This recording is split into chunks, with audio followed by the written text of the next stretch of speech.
कहते हैं निगम कल्प तरोर्गलितम फलम। निगम माने होता है वेद। वेद रूपी जो कल्प वृक्ष है, उस कल्प वृक्ष का पका हुआ फल श्रीमद् भागवत है। बोली महाराज कल्प वृक्ष तो बहुत ऊंचा होता होगा। हाँ हाँ, तो ये फल इतने ऊंचे वृक्ष से नीचे कैसे आया? बोले सुख मुखा, श्री सुखदेव जी महाराज का मुख इसमें ऐसा लगा कि ये फल ऊपर से नीचे आ गया। और ध्यान देना, इस फल में कहीं भी कोई गुठली नहीं है, कहीं कोई छिलका नहीं है। अरे साहब, इस फल में ऐसा कुछ भी नहीं है जो उसे त्याग दिया जाए अथवा फेंक दिया जाए। इस रस में, ये इस फल में केवल और केवल रस ही रस भरा हुआ है। सब कुछ ग्रहण करने योग्य है। और रस भी कोई साधारण रस नहीं, द्रवो मोक्ष, मोक्ष रूपी अमृत इसमें भरा हुआ है महाराज। अमृत से भी मीठा रस है इस फल के अंदर।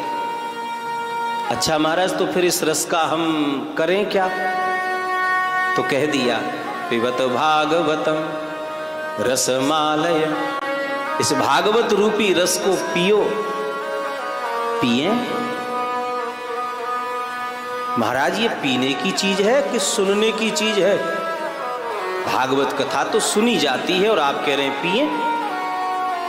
तो वेद व्यास भगवान समझाकर कहते हैं भैया, सुनी हुई चीज ज्यादा देर तक हमारे ठहरती नहीं है। लोग इधर से सुनते हैं और इधर से निकाल देते हैं। और विशेषकर अच्छी बातें इधर से और इधर हो जाती हैं, व्यर्थ की बातें दिल में बैठ जाती हैं, जिससे भीतर से भीतर हम दूषित होते चले जाते हैं और अच्छी बातें हमारे ठहर नहीं पाती। और पी हुई चीज बिल्कुल भीतर जाती है और काफी देर तक अपना असर दिखाती है महाराज।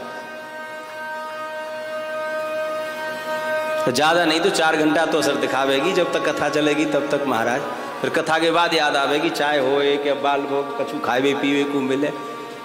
4 घंटे तक तो भोजन भी असर दिखाएगा, है, क्योंकि अंदर गया है।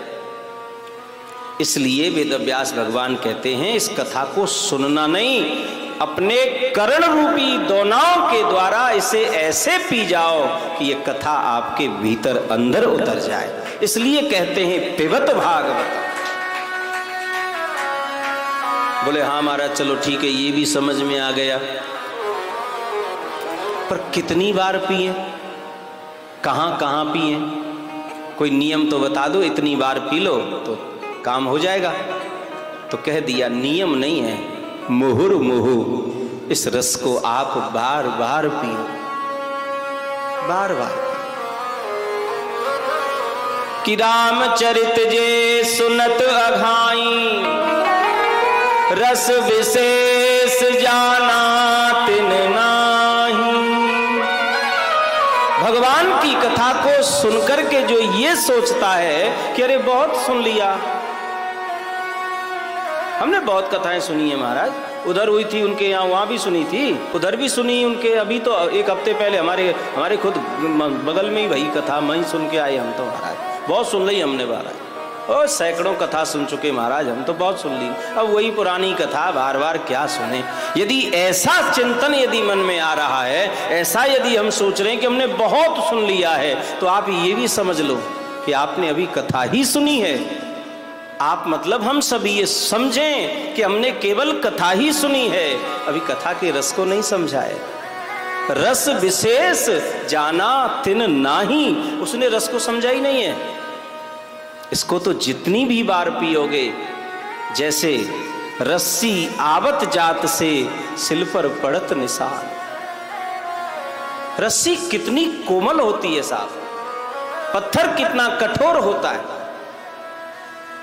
पर आपने देखा होगा जब बार बार कोमल रस्सी को कठोर पत्थर के सहारे जब अपन घिसते हैं, तो वो कोमल सी रस्सी कठोर पत्थर में 2-2, 3-3 इंची के गड्ढे डाल देती है।